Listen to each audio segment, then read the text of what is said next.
Now let's consider a series of potential objections to Frankfurt's view. First objection has to do with this idea that we always identify with our second-order desire. That's the one that's the expression of ourselves.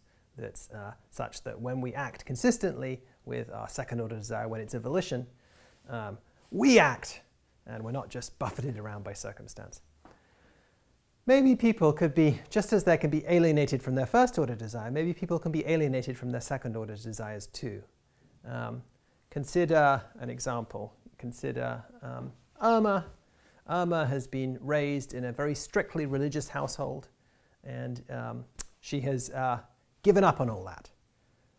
But the religion sort of comes back to haunt her. It's still there in some way in her psyche. So the religion had very strict views, say, on sexual morality. And in particular, certain kind of urges, lustful urges, were absolutely you weren't supposed to have. This was deeply sinful. And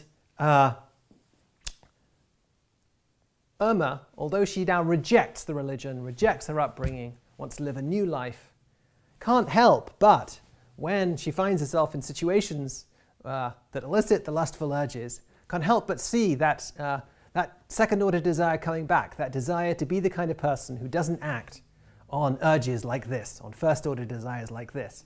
She finds that coming back, and she finds that that moves her to act in a prudish way in situations like this. And yet, she thinks, oh, it's come back again, the old mind twist, you know, that's, there it is again. I wish it didn't come every time. I just want myself to relax and enjoy myself, and here I am, subject to the old mind twist. She doesn't identify then with her second-order desire not to be moved by her first-order desires. So it's clearly possible to be alienated in just the way the addict could be alienated from his first-order desires. Irma is alienated from her second-order desires. And insofar as we're inclined to think, then, that the addict is not morally responsible for actions that are consistent with his first-order desires, so we should be inclined to think that Irma is not morally responsible for actions consistent with her second-order desires. So what should we say? Well, Frankfurt didn't explicitly address a case exactly like this, but the basic idea that he can appeal to here is this. In Irma's case, it's not just that she has a first-order desire and a second-order desire, she also has a third-order desire.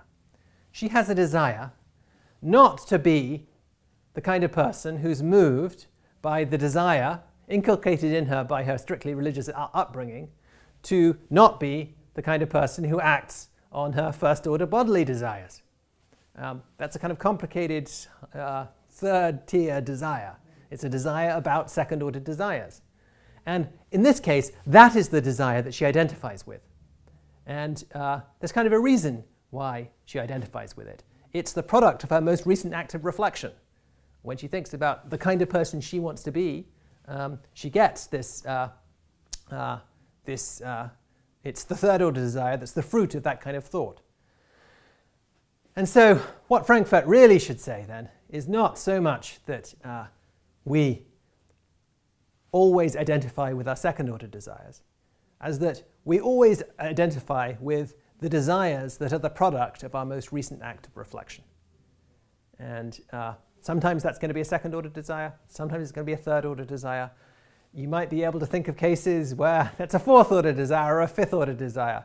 The cases are going to become increasingly contrived, I suspect. But that's what's going on.